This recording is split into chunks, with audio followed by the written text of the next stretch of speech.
Air France pleure. Laissez-moi Elle dit revenir. qu'elle aimerait revenir à S'il vous Bamako, plaît. à Niamey et à Ouagadougou. La vie sans ces trois pays devient difficile. Elle perd 500 millions de francs CFA par jour au Mali, selon le ministre des Affaires étrangères, Abdoulaye Diop. Ce qui fait 15 milliards de francs CFA par mois.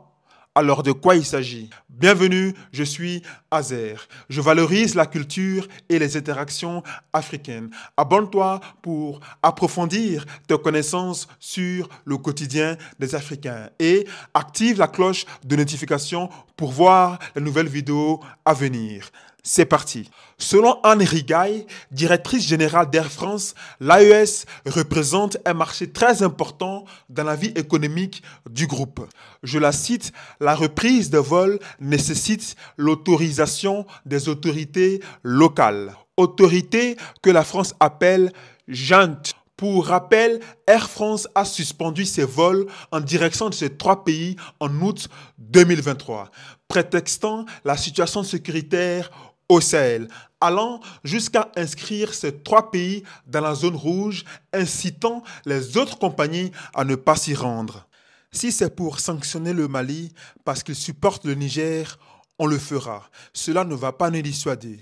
S'ils ont suspendu pour reprendre le 11, ils ne vont pas reprendre. Nous n'allons plus accepter que Air France décide de faire ce qu'elle veut chez nous. Affirmait le 12 août 2023 le ministre des Affaires étrangères malien, déplorant que la France n'ait pris aucune mesure pour informer le Mali. La compagnie va laisser la place à d'autres qui veulent intervenir dans notre pays, a précisé le ministre Diop. En représailles, en octobre 2023, les autorités maliennes ont annoncé qu'elles annulaient l'autorisation de reprise des vols. Le même mois, le Burkina Faso aurait conditionné la reprise des vols à un retrait du pays de la zone rouge établie par Paris. Et en septembre 2023, le Niger a interdit le survol de son territoire pour tous les avions français. 1. S'ils veulent revenir, ça signifie que la sécurité au Sahel s'est améliorée. 2. Ça signifie aussi qu'actuellement, c'est chaud sur eux. Nous, ça va. Nous avons la réflexion pour trouver des solutions à un problème. On sait se débrouiller. La débrouillardise fait partie du quotidien des Africains. Oui ou non? Nous ne pouvons que nous améliorer, contrairement à eux. Oui, ils ne peuvent pas. Ils ne peuvent pas réfléchir pour trouver des solutions parce qu'ils ont toujours vécu sur le dos des autres, en opprimant les autres. Voilà ça maintenant. Ils sont là, ils pleurent. Ça pleure et ça veut revenir. Mais tu veux revenir sur quelle base? L'irrespect, la condescendance, le mépris? La réponse est non.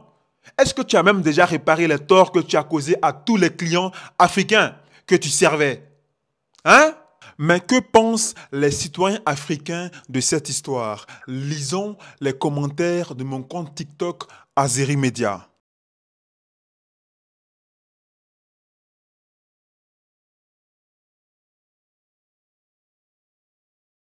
En suspendant unilatéralement ses vols en direction de ces trois pays, la France a misé sur le mécontentement de la population pour mettre la pression sur les dirigeants de ces trois pays, mais rien n'y fait.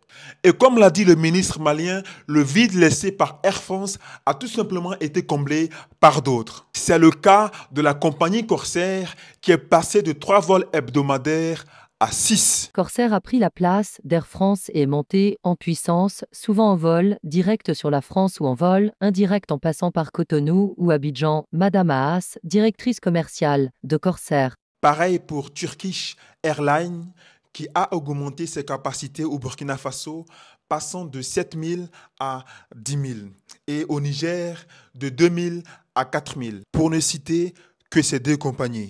La France doit savoir que le feu qui veut la mort de l'eau ne va pas vivre longtemps. Que devraient faire nos dirigeants? Ton avis m'intéresse, mets-le en commentaire. Abonne-toi, commente et partage pour approfondir tes connaissances sur le quotidien des Africains. Ciao!